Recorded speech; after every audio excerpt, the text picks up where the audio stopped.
Hello third year. मैं doctor Anju बाला, subject economics में आज आपको नया चैप्टर स्टार्ट कर रही हूँ। सार्वजनिक वित्त की प्रकृति, क्षेत्र एवं महत्व, यानी nature, scope and importance of public finance. आर्थिक क्षेत्र में राजकीय हस्तक्षेप होना चाहिए या नहीं, यह हमेशा से विवाद का विषय रहा है। प्राचीन समय में सबसे अच्छी सरकार उसे माना जाता था जो कम से कम काम करे, कम से कम व्यय करे। एडम स्मिथ एवं अन्य संस्थापक अर्थशास्त्रियों ने राज्य के बहुत से सीमित कार्य बताए थे।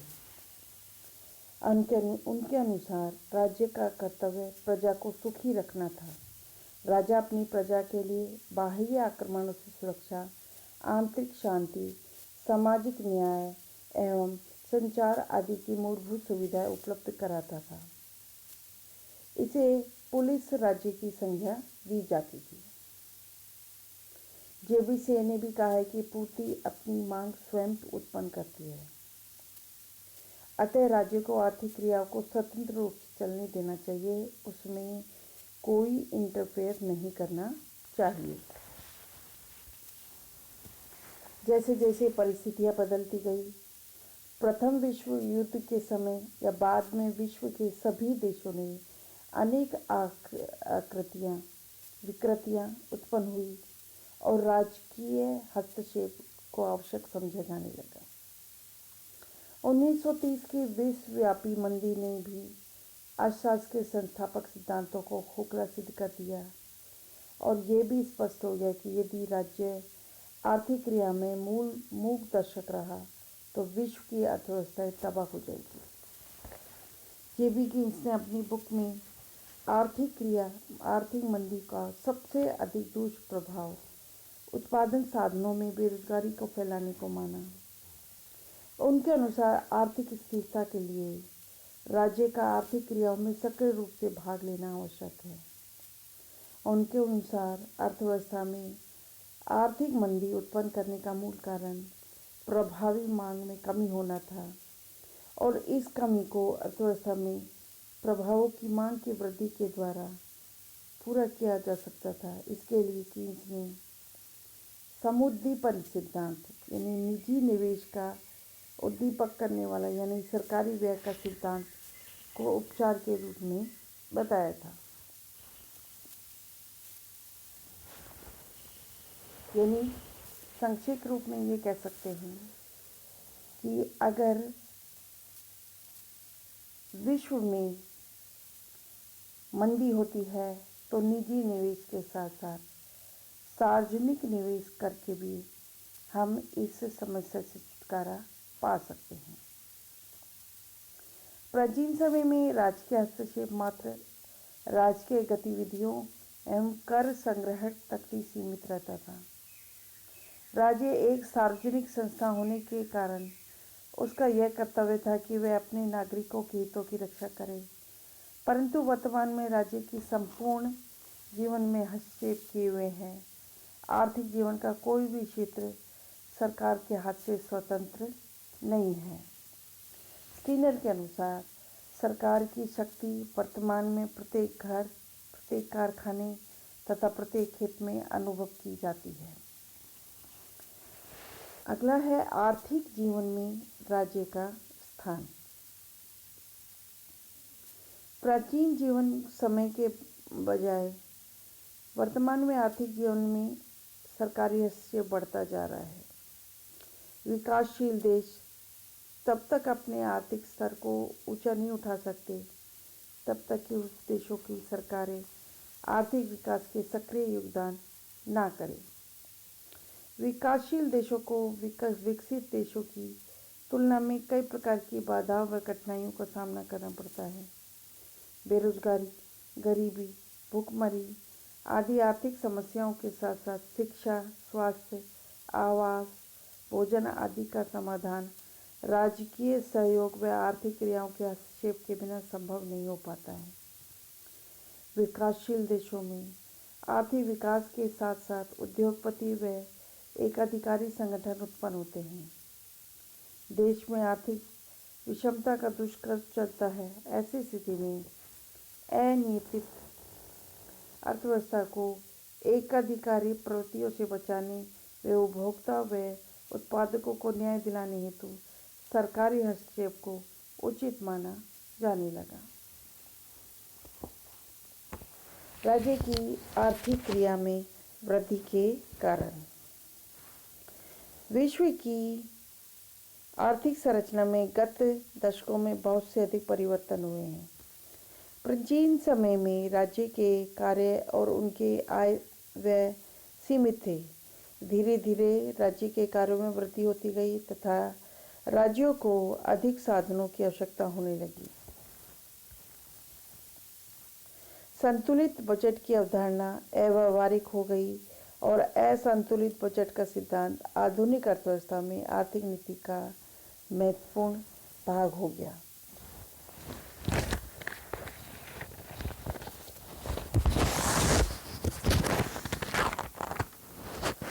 वर्तमान में आर्थिक क्षेत्र में राजकीय हस्तक्षेप व सरकारी योगदान की वृद्धि होते निम्न कारण उत्तर रहे हैं। पहला है राज्य की आर्थिक क्रियाओं की सक्रिय भूमिका। पहले भी बता चुकी 1930 के बाद विश्व की मंदी के दुष्प्रभावों के कारण बेरोजगारी में विकराल रूप धारण किया था। ऐसी परिस्थितियों को सामना करने के लिए रोजगार की सृजन की आवश्यकता थी। राज्य आर्थिक क्रियाओं के प्रति उदासीन रहे तो आर्थिक स्थिरता के साथ साथ विकास नहीं हो सकता। मंदी के समय लाभ की कम संभावना के कारण यदि निजी निवेशकर्ता निवेश नहीं करते, अतः एक ही विकल्प रह जाता है कि सरकार निवेश करे। दूसरा है आर्थिक नियोजन एवं सार्वजनिक क्षेत्र का विस्तार। रूस, चीन आदि समाजवादी अर्थव्यवस्थाओं में बहुत कम समय में तीव्र आर्थिक प्रगति हुई। यह प्रगति आर्थिक नियोजन के माध्यम से हुई। विकास का यही मार्ग अविकसित व पिछड़े देशों में आज़ादी के बाद अनुकरणीय समझा और विनियोग को विकास का माध्यम स्वीकार किया। आर्थिक नियोजन के अंतर्गत राज्य की आर्थिक क्रियाओं की सक्रिय भूमिका लगातार बढ़ती जा रही है तथा सार्वजनिक निवेश में निरंतर वृद्धि हो रही है। सार्वजनिक क्षेत्र के विस्तार के कारण सरकार का आर्थिक क्रियाओं में हस्तक्षेप अधिक बढ़ गया है।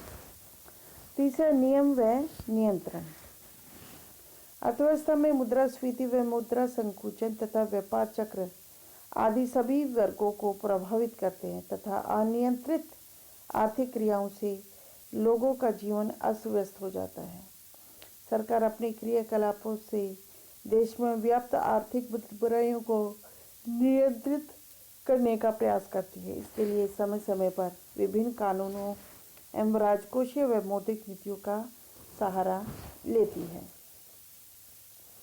फोर्थ है राजकोषीय नीति की नवीन संकल्पना। प्राचीन समय में संतुलित बजट नीति को अच्छा माना जाता था। राज्य अपनी आय से अधिक व्यय नहीं करता था, परंतु यह संकल्पना तब तक उचित थी जब राज्य के कार्य का केवल सुरक्षा व आंतरिक शांति तक सीमित था। आज की बदलती हुई आर्थिक परिस्थितियों में राज्यों के कार्यों में असाधारण वृद्धि हुई है, अतः असंतुलित बजट की अवधारणा हास्यास्पद लगती है। वर्तमान में राजकोषीय साधनों द्वारा आर्थिक क्रियाओं का निर्धारण नहीं किया जाता, वरन राजकोषीय नीति को आर्थिक उद्देश्यों के अनुरूप बदला जाता है। आज सार्वजनिक उद्योग की समस्त संस्थाओं को निर्माण, विकास, संचालन की संपूर्ण जिम्मेदारी राज्य की होती है, अतः घाटे की बजट की नीति का अनुसरण आवश्यक हो गया है। पांचवा है सरकारी कल्याण, सामाजिक कल्याण एवं सुरक्षा। आधुनिक राज्यों का स्वरूप पुलिस राज्य में न होकर कल्याणकारी राज्य हो गया है। सार्वजनिक कल्याण एवं सामाजिक सुरक्षा आज के राज्यों का एक मुख्य कार्य है। सरकार सार्वजनिक वित्त के माध्यम से नागरिकों को ऐसी सुविधाएं उपलब्ध करवाती है जो उन्हें कीमत संयंत्र के माध्यम से प्राप्त नहीं होती। निर्धन वर्ग से संबंधित कल्याणकारी नीतियों का संचालन निजी क्षेत्र पर नहीं छोड़ा जा सकता। वर्तमान में सरकार रोजगार सृजन, चिकित्सा, शिक्षा, स्वास्थ्य, परिवहन, सार्वजनिक सुरक्षा, प्रकृति प्रकोप से बचाव तथा अन्य कल्याणकारी गतिविधियों के प्रति सजग है, जिससे राज्य की सार्वजनिक गतिविधियों में सक्रियता बढ़ती जा रही है। छठा, नव प्रवर्तकों को प्रभावित करना। राज्य द्वारा देश में एक ऐसी आर्थिक, सामाजिक, राजनीतिक वातावरण बनाने का प्रयास किया जाता है जिससे देश में निवेश बढ़े। इसके लिए विदेशी निवेशों को प्रोत्साहन व सुविधाएं, करों में छूट, शिशु व कुटीर उद्योगों की सहायता आदि प्रदान कर देश में निवेश के लिए उचित वातावरण का निर्माण करती है ताकि देश का औद्योगिक विकास हो सके। सातवां है ऋण व ब्याज का भुगतान। राज्य देश के आर्थिक विकास के लिए आंतरिक व बाह्य स्रोतों से ऋण प्राप्त करता है। इन ऋणों पर ब्याज का भुगतान करना पड़ता है। ऋण अवधि पूर्ण होने पर ऋण राशि का भुगतान करना होता है। अतः ऋण प्राप्त करने तथा चुकाने का कार्य आधुनिक सरकारों को देश की प्रगति के लिए करना पड़ता है, जिससे सरकार का आर्थिक क्रियाओं में योगदान बढ़ रहा है। आठवां, जनसंख्या वृद्धि। विकासशील देशों में जनसंख्या वृद्धि तीव्र गति से बढ़ रही है। राज्य द्वारा इन बढ़ती हुई जनसंख्या को न्यूनतम मूलभूत सुविधाओं को उपलब्ध कराने के लिए अधिक मात्रा में व्यय किया जाता है और वृद्धिशील व्यय के लिए राज्य को अतिरिक्त साधन जुटाने पड़ते हैं, जिससे राज्य के कार्य क्षेत्र में वृद्धि हो रही है।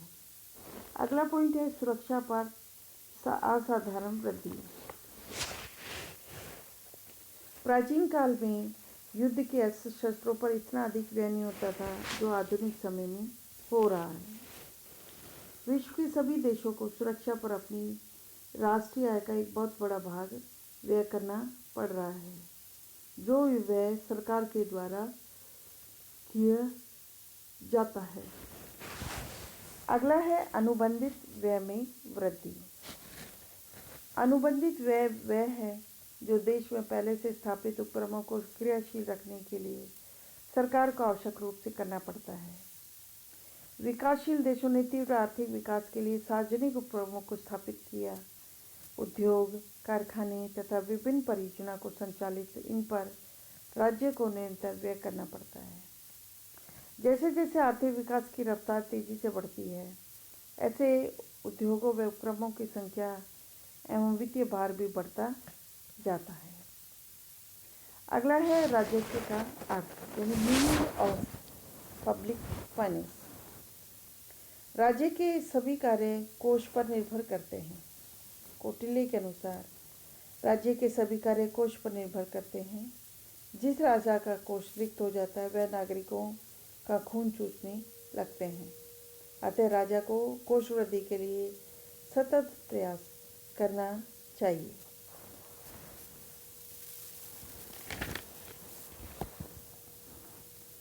प्रत्येक देश में केंद्रीय, प्रांतीय, स्थानीय सरकार का अस्तित्व होता है। इन सरकार को अपनी कार्यप्रणाली संचालित करने के लिए मनी की आवश्यकता होती है। राज्य विभिन्न कार्यों को संपादित करने के लिए किस प्रकार मनी प्राप्त करता है अथवा उन मनी को किस प्रकार व्यय करता है, इन सभी का अध्ययन करना राजस्व या लोक वित्त का कार्य है। सार्वजनिक वित्त संचालन करती है। सरकारों को कार्य प्रणाली का संचालन भी अपने आप में एक बड़ा व्यवसाय है। सरकारी कार्यों में वृद्धि होने से सरकार का व्यय भी बढ़ जाता है। संस्कृत शब्द राजस्व दो अक्षर से बना है, राजन प्लस स्व यानी राजा का धन। जनता का प्रतिनिधित्व करने वाली संस्था राज्य व राज्य सरकार को वित्तीय व्यवस्था का अध्ययन करना ही राजस्व है। अतः सार्वजनिक वित्त में सरकार की आय व्यय तथा आय व्यय संबंधी प्रशासन का अध्ययन किया जाता है। डाल्टन के अनुसार सार्वजनिक वित्त में आय व्यय संबंधी क्रियाओं व उनसे पारस्परिक संबंध से संबद्ध है। एडम स्मिथ ने राजस्व को राजकीय आय व राजकीय व्यय की प्रकृति व सिद्धांत का खोज माना है। मस्ग्रेव के अनुसार आर ए मस्ग्रेव के अनुसार यद्यपि सार्वजनिक वित्त का आय व्यय के मौद्रिक प्रवाह से संबद्ध होता है, तथापि मूल समस्या वित्त से संबंधित नहीं है, न ही उसका संबंध मुद्रा तरलता या मुद्रा पूंजी बाजारों से है। अभी तो यह समस्याएं साधन आवंटन, आय के वितरण, पूंजी रोजगार, कीमत स्तर की स्थिरता व समृद्धि से है। बजट की वृद्धि के कार्यों के आधार पर अर्थव्यवस्था की 3 शाखाओं में विभाजित किया जा सकता है। पहले साधनों का आवंटन शाखा, आय व धन के वितरण की न्यायोचित वितरण शाखा, कीमतों व रोजगार के स्तर में स्थिरीकरण शाखा।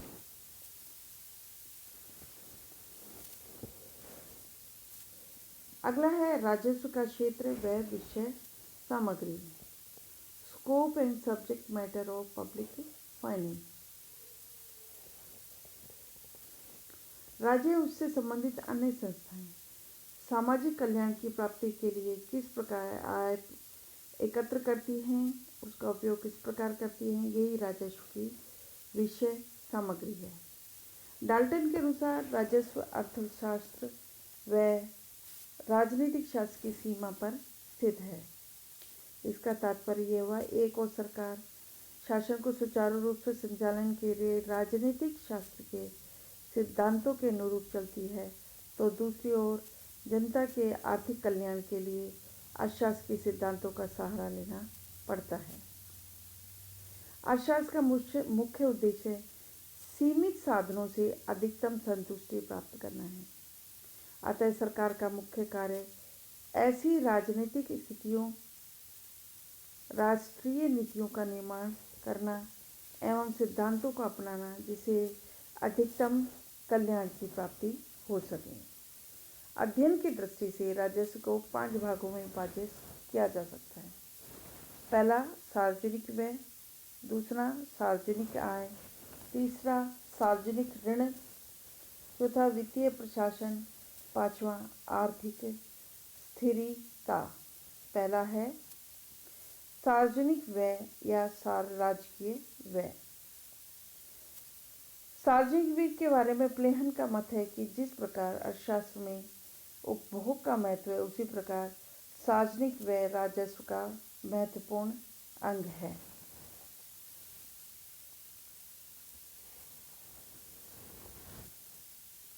उससे रिलेटेड देश की अर्थव्यवस्था पर क्या प्रभाव पड़ता है, इन सिद्धांतों का कौन कौन सी कठिनाइयाँ थी, उन सब का अध्ययन किया जाता है। दूसरा है सार्वजनिक आय। इसके अंतर्गत सार्वजनिक आय के विभिन्न स्रोतों से सापेक्षिक महत्व सिद्धांत तथा उपभोग, उत्पादन, वितरण, बचत, विनियोग पर पड़ने वाले प्रभावों का अध्ययन करती है। सरकार को कर, शुल्क, कीमत, विशेष निर्धारण, दंड, उपहार आदि का आय प्राप्त होती है।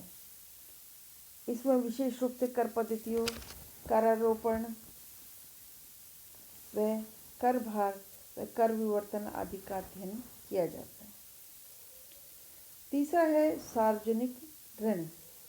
जब व्यय को पूर्ण करने के लिए सार्वजनिक आय की राशि पर्याप्त नहीं होती, तो सरकार के द्वारा सार्वजनिक ऋण के रूप में राशि प्राप्त कर व्यय कार्यों में लगा दी जाती है। Thank you very much.